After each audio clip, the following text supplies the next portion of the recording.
7 points en 3 matchs pour les Stacks. Ça faisait plus de 2 ans que ça n'était pas arrivé. Bonsoir à tous, bienvenue dans votre analyse en direct des matchs de l'Estac. Ludovic, bonsoir. Voilà, Bonsoir vous à connaissez tous. le principe, installez-vous, il fait froid, installez-vous avec une petite boisson chaude. Pendant 15-20 minutes, on va débriefer le match de ce soir. Estac Laval 0-0, on s'est mis à l'intérieur parce qu'on va parler des réactions qu'il y a eu après le match qui ont surtout tourné autour de l'arbitrage. En tout cas, moi c'était mon cas en zone mixte, toi tu étais en conférence de presse avec On en a parlé le aussi. coach, vous en avez parlé aussi parce que je pense que ça va être le gros débat de ce soir.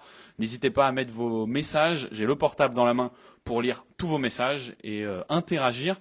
Peut-être expliquer ce qui s'est passé, enfin et même le contexte de l'Estac. On était sur une série de 2 victoires. Une Une victoire. série, oui. Oui, Ah non, mais une mais c'est une mini-série. série. À chaque fois, on parlait d'une Quand série il y a de des victoires. victoires, quand il y a plusieurs victoires à l'Estac, là, ces derniers temps, il faut vite parler de série, puisque malheureusement, on n'a pas que ça.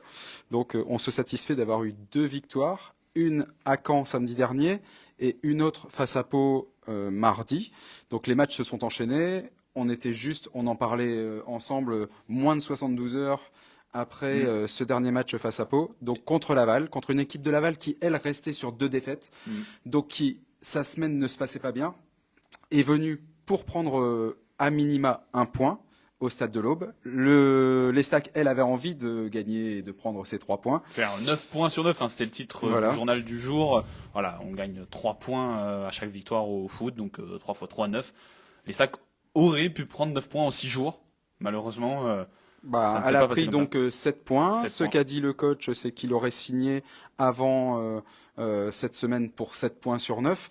Après la rencontre, il y a de la frustration. Le mot, il l'a utilisé à plusieurs reprises. Il y a la frustration de ne pas avoir gagné un 3e match d'affilée qui aurait permis déjà il faut le dire, de sortir de la zone de relégation.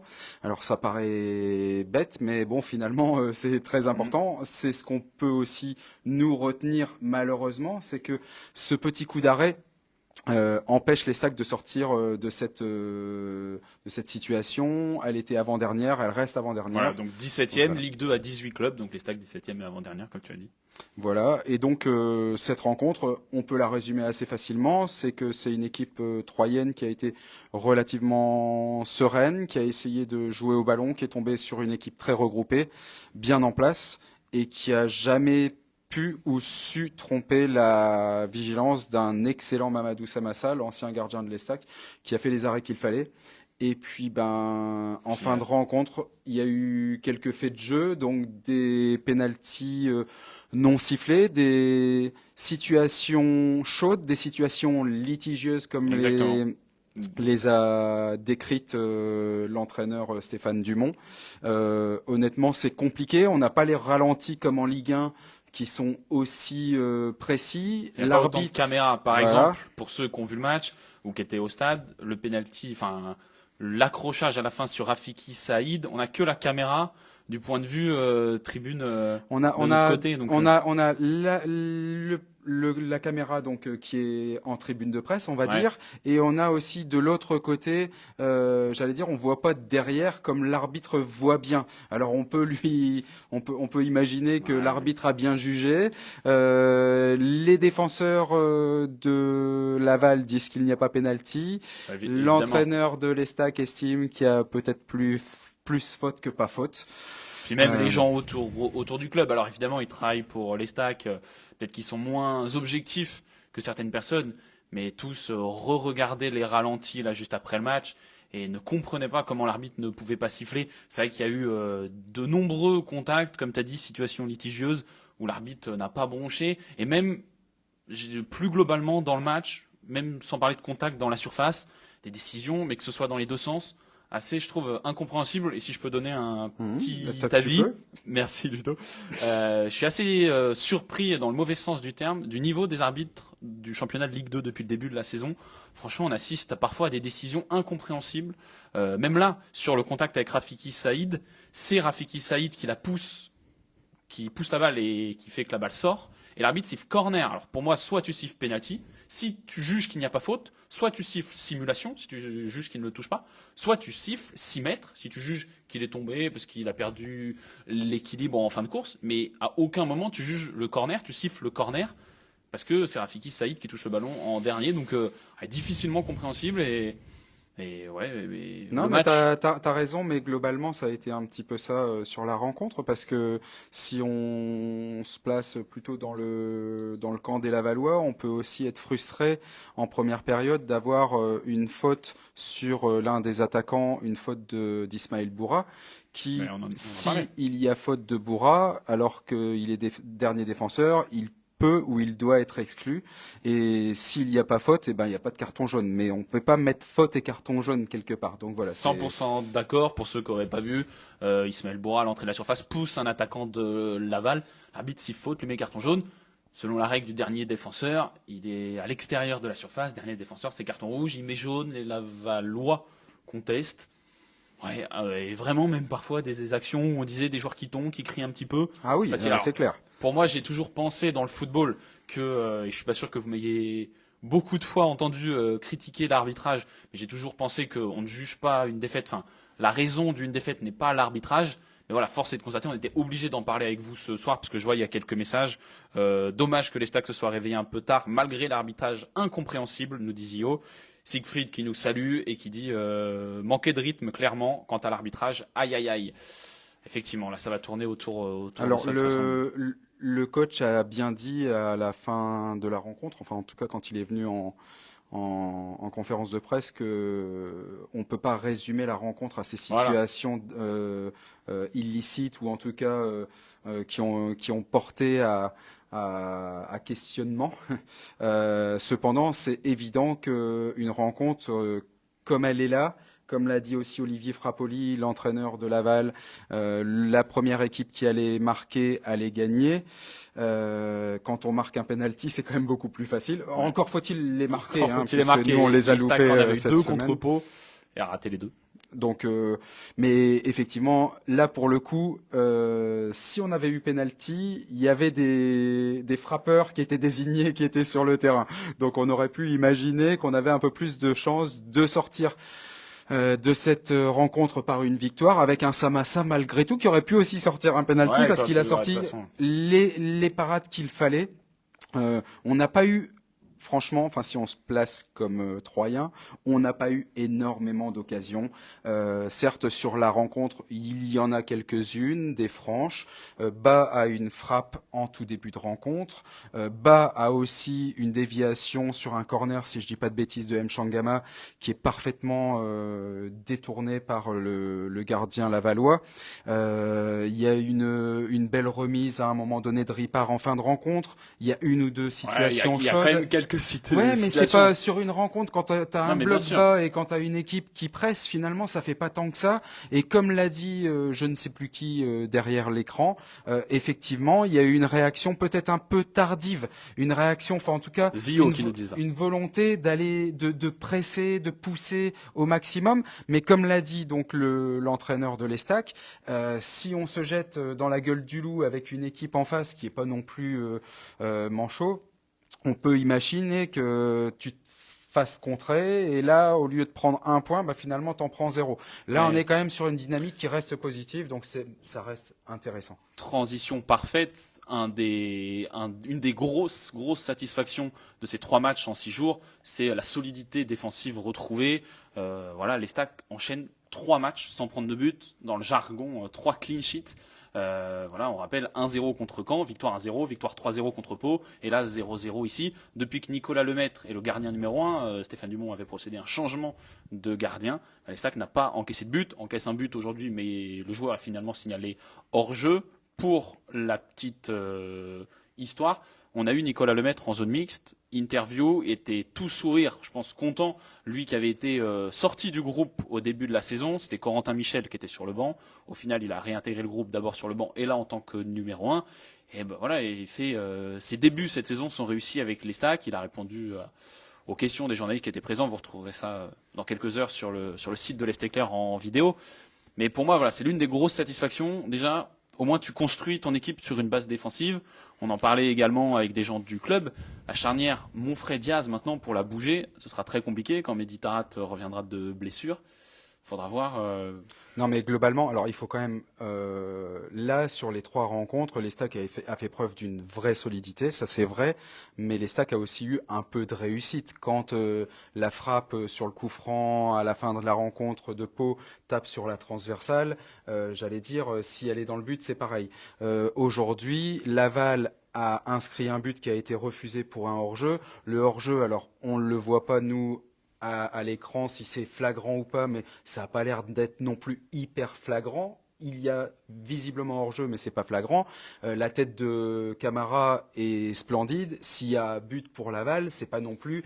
Oui, mais bon. Voilà, non, mais ça tourne bien. Nicolas Lemaître, peut-être qu'il avait besoin à un moment donné de quelqu'un qui fasse les parades quand il fallait. Là aujourd'hui, il a hormis ce but qu'il encaisse et où il peut rien, il y a une balle à boxer notamment But et qu'il il la encaisse pas, boxe, finalement, sur le jeu. voilà, Mais il la boxe dans le mauvais côté et finalement, bah, c'est Bourra qui, alors non pas qui sauve parce que je suis pas certain que le ballon allait dans le but, mais il n'a pas été exceptionnel. S'il y a un gardien à ressortir ce soir, c'est oui, mais il n'a pas été exceptionnel. Mais ce qu'on lui demande, c'est de pas prendre de but. Et ce soir, il n'a pas pris de but. Voilà, effectivement. Il y a plusieurs messages. On nous dit oui, avant, on l'aurait perdu ce match-là. Ça, effectivement, on peut le croire. Moi, je trouve que déjà, on sent une différence dans le jeu. Je sais pas si vous étiez au stade ou devant votre écran, mais on sent des joueurs troyens beaucoup plus en confiance, qui jouent mieux, qui tentent plus de choses, plus de dribbles. Et moi, je trouve que c'est plus agréable à regarder que quand ils jouaient. Bah, après, c'est pas de leur faute, mais la peur au ventre, peut-être peur de reperdre un match une nouvelle fois. Et là, on sent des joueurs plus libérés. Alors, je trouve contre Pau à 2 ou 3-0, c'était flagrant. Des Assoumou, des Hamdi, on les voyait faire des courses, faire des passes qu'on n'avait jamais vues. Mais voilà, on sent qu'il y a une petite confiance qui est retrouvée. Et je pense que c'est aussi dû au coach, au groupe. Abdoulaye Kanté a dit en zone mixte, il y a une meilleure ambiance que l'an passé. Donc voilà, je pense que c'est révélateur aussi. On l'avait dit dans le direct de mardi soir après le match contre Pau, mais les joueurs ont mangé ensemble après le match contre Pau mardi soir. Je pense que voilà, ça participe aussi au bon état d'esprit du groupe et donc peut-être jouer plus libéré. Bah, l'équipe était malade, clairement. On a l'impression que la tendance tend à s'inverser un petit peu. Alors effectivement, on pourra faire plein de supputations. Il y aurait pu y avoir carton rouge pour un Lavallois, il y aurait pu y avoir un carton rouge pour un Troyen, il y aurait pu y avoir penalty. Mais aujourd'hui, il faut surtout retenir que l'Estac a marqué des buts ces derniers matchs. Alors pas aujourd'hui, mais elle a marqué des points. Elle a pris des points. Elle est toujours relégable, mais ça va mieux dans les têtes. On voit et ça va mieux dans le jeu. Quand on voit, comme tu l'as dit tout à l'heure, la défense centrale, ça fonctionne bien.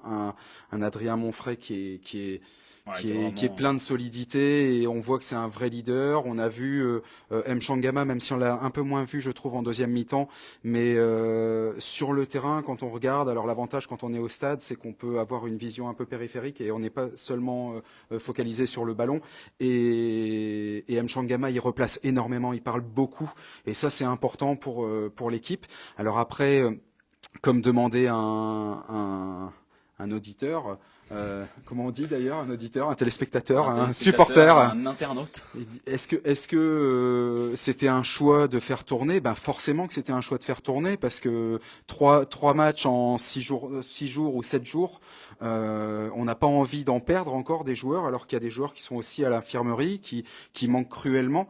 Donc là, c'est important d'avoir un groupe qui est complètement concerné, de pouvoir faire jouer des joueurs. Par exemple, là, Dong a commencé, il avait très bien terminé contre Pau. C'est presque, voilà, c'est presque légitime qu'on le fasse, qu'on lui donne un peu confiance. Il a eu quelques opportunités, peut-être pas ce qu'on aurait attendu aussi. C'était pas inintéressant d'avoir Rafiki Saïd, d'avoir Renaud Ripard, d'avoir Jaurès Assoumou, voire Adeline en remplaçant sur le banc. Quand on voit, souvent on regarde la qualité d'une équipe à son banc de touche, ouais. Et là aujourd'hui, tu avais un banc de touche qui était largement un banc de touche de Ligue 2, Ligue 2+. Donc tu te dis, bah tu es capable de créer des décisions. Aujourd'hui, on est tombé sur un bloc encore une fois très regroupé. Et ce bloc pour Laval, 5 défenseurs, 4 milieux de terrain, une pointe. Enfin, ils jouaient très bas. On voyait qu'à chaque fois que les Stacks avaient le ballon, ils ils arrivaient très bien à coulisser et à être très très bas devant son but. Et finalement, on s'est retrouvé face à une équipe donc qui a dû aussi pour la première fois de la saison ou l'une des premières fois faire le jeu face à une équipe très regroupée dans un contexte pas facile, dans le troisième match sur comme on a dit un cycle de quelques jours. En 6 jours. Ouais. Donc à la fin, bah oui, on peut être déçu de pas avoir pris 3 points, mais on peut se satisfaire, comme l'a dit un auditeur, de ce point pris. Peut-être que ça sera un point important à la fin de la saison, et c'est des points. Et là, on marque des points, ça c'est important. Ouais, parce que tu as lu sur l'écran là, mais le message de Zio qui nous disait quand tu sais pas gagner, il faut savoir ne pas perdre. C'est ce qu'on retiendra ce soir. Et il avait écrit aussi précédemment, Saïd et Ripard sur le banc. Un choix de turnover, point d'interrogation. Ba est complètement passé à côté de sa rencontre ce soir. On a eu un peu d'autres messages. Là, tu vois, je suis d'accord, mais enfin, je trouve pas qu'il fait. Non, je trouve pas qu'il fait un match extraordinaire. Mais Ba, c'est lui qui se crée les 2 plus grosses occasions. Donc, moi, j'ai trouvé que parfois il y avait des ballons dans la surface où il aurait pu être un peu plus. Oui, mais il se crée 2 grosses occasions. Donc un attaquant qui se crée des occasions, c'est déjà important. Comme Ripard, qui malgré tout, sur la fin de rencontre, est aussi dangereux. Alors bah oui, bah ça se joue parfois à pas grand-chose. Il faut se dire qu'on se crée des occasions, que ça va dans le bon sens. Comme l'a dit aussi le coach, ben c'est étape après étape. Tout n'est pas fait dans le même moment. Tout va pas bien au même moment, mais on avance. Et là, il faut savoir qu'on avance. On n'a pas pris 3-0 par Rodez à domicile. On n'a pas pris, mais de toute façon, c'est ce que le coach disait il y a quelques semaines. Il a même été réinterrogé dans cette même salle par un journaliste hier, du coup, conférence de presse d'avant-match, qui lui disait, il y a quelques semaines, on parlait de sinistrose. Est-ce que vous sentez qu'elle est toujours présente? Et, alors j'ai plus sa réponse exacte, c'est pas une citation, mais il répondait que elle était un petit peu partie, mais que fallait faire attention parce qu'on pouvait vite retomber dans les travers. Et voilà, et c'est un peu, je pense, l'état d'esprit qui règne ici. Alors il y a Anto qui nous dit bonsoir, à quand le retour du public? Le stade sonne creux, le peuple troyen mérite-t-il la Ligue 2? En a-t-on envie? Pour répondre à ce message, 5300, un petit peu plus personnes ce soir. Deuxième meilleure affluence de la saison, mais ça reste très faible. Tu me sortais une petite stat avant le match sur un ancien Estac Laval. Bah, la dernière fois que l'arbitre a sifflé une rencontre Estac contre Laval, c'était en 2013.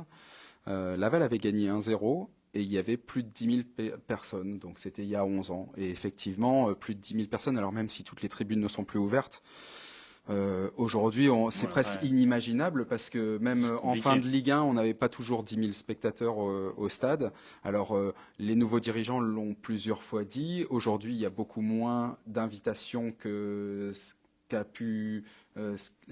qu'on a pu connaître par le passé, mais effectivement, il y a quand même pas grand monde. Après, moi, j'ai trouvé l'ambiance pas si mauvaise que ça. En vrai, Anto, je sais pas si tu as pu regarder le match ou si tu étais au stade. Moi, je suis d'accord avec Ludo. J'ai trouvé qu'il y avait une bonne ambiance. Et pour répondre au truc ils étaient 10 000 en 2013. Là, faut les trouver, les 10 000 personnes qui acceptent de payer des places, parfois pour une famille, pour plusieurs personnes, alors que on est avant-dernier. 9 matchs sur 10, tu te fais fesser 3-0. Faut les trouver, les gens prêts à dépenser de l'argent. Nous, c'est différent. On est là, on travaille, mais une famille qui veut venir, qui paye des places, je connais même pas par cœur le prix des places. Non, mais c'est pas donné. Donc voilà. Non, mais après, puis il y a tout un peuple à reconquérir. Il y a tout un public à retourner, clairement, parce que beaucoup de gens ont été déçus. Aujourd'hui, on est dans une situation qui est pas facile, mais on a un coach qui donne envie. On a une équipe qui est en train encore une fois, de se relancer. Donc, il faut parfois être patient. Ce soir, j'étais bien content d'avoir un bonnet avec moi parce qu'il faisait frais, il y avait de la brume, c'était humide. C'est peut-être pas si facile de venir. Comme le public l'a aussi scandé, le foot ça doit être le week-end. On était vendredi soir, alors peut-être que les gens viennent en plus jour férié sur un week-end. Je crois qu'il faut être un peu patient avec cette équipe. Mais tu vois, tu partages vraiment tous les messages de Zio qui nous dit que les résultats feront revenir les supporters au stade. Vraiment, vous êtes d'accord? C'est peut-être même toi, Zio. Ouais, j'envoie des messages en même temps. Non, je pense qu'il faut être forcément positif. On a vu une équipe qui avait envie. On a vu comme l'a dit aussi le coach, de l'énergie positive. On a vu comment dire, des comportements qui étaient agréables, qu'on a envie de revoir. Alors pas comme mardi où on se bat pour savoir qui va tirer le penalty, puis au final, tout le monde le tire et personne le marque. Mais on voit de l'envie. On a vu le jeune Mendes, parce qu'il est quand même pas très vieux, à un moment donné déborder sur le couloir droit et puis il obtient un corner et il harangue un peu le public.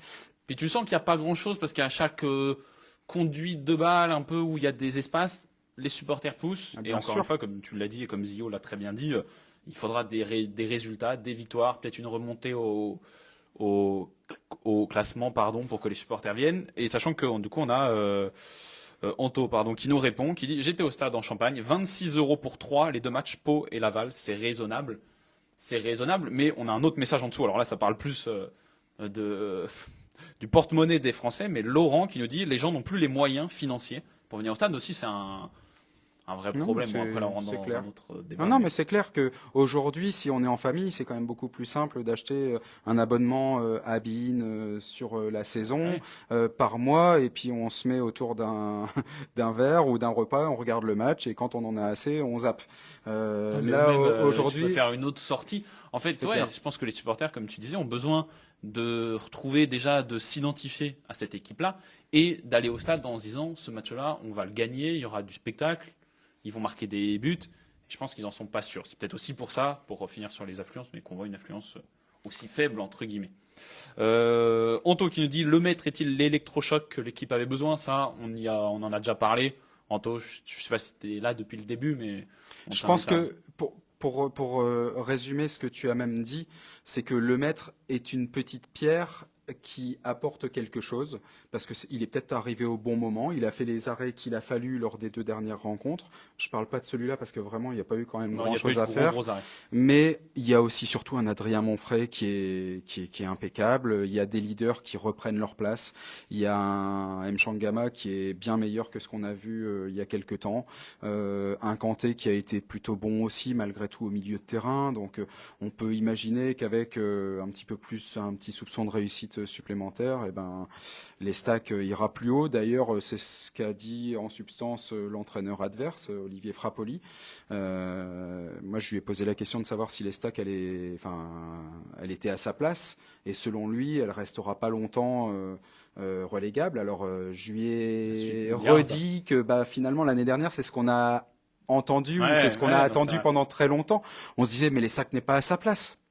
14e, 15e, 16e, 17e, 18e, on attendait toujours mieux parce qu'on se disait cette équipe a du talent, il y a des joueurs qui ont beaucoup de qualité et donc on va sortir de cette sinistrose et puis on n'en est pas sorti. On a fini relégué. Donc ça on peut l'attendre, mais alors il y a quelque chose qui est très important, ce qu'a dit le coach adverse, donc le coach de Laval, c'est que il a dit on ressent les choses et là il ressent pas la même chose quand on est même sur le banc adverse que l'année dernière, c'est-à-dire que là c'est plus le même entraîneur, on est face à une équipe, à un groupe qui est soudé, à un entraîneur qui semble plutôt maîtriser son affaire, c'est important. Alors pour l'instant ça paye à moitié parce que on peut dire que ces derniers temps on a été un peu sur des hauts et des bas et on reste quand même plutôt sur une note qui est plutôt positive et il faut plutôt le voir comme ça. Voilà, je pense que c'est le mot de la fin. Quentin, pour finir, qui a dit à peu près comme toi aussi, 7 points sur 9 en une semaine, c'est très bon comme série, c'est encourageant. On va rester là-dessus. Prochain match de l'Estac contre le Red Star, semaine prochaine. À Bauer. À Bauer, exactement. J'y serai. C'est bien. Donc voilà, vous aurez le droit à votre petit débrief habituel. On se retrouvera avec plaisir pour échanger. Merci à tous ceux qui ont passé des messages ce soir. Désolé si j'ai pas pu tous les lire. À Zio qui nous dit merci pour vos débriefs. Les supporters troyens loin du stade de l'Aube en ont besoin. Merci beaucoup Zio de nous avoir suivis en direct en plus. Merci d'avoir mis des messages. Et merci à tous plus globalement. Même si vous n'avez pas écrit de message, même si vous êtes en replay, on vous souhaite une bonne soirée. On se retrouve très vite pour parler de l'Estac tous ensemble. Bonne soirée Ludo. Bonne soirée.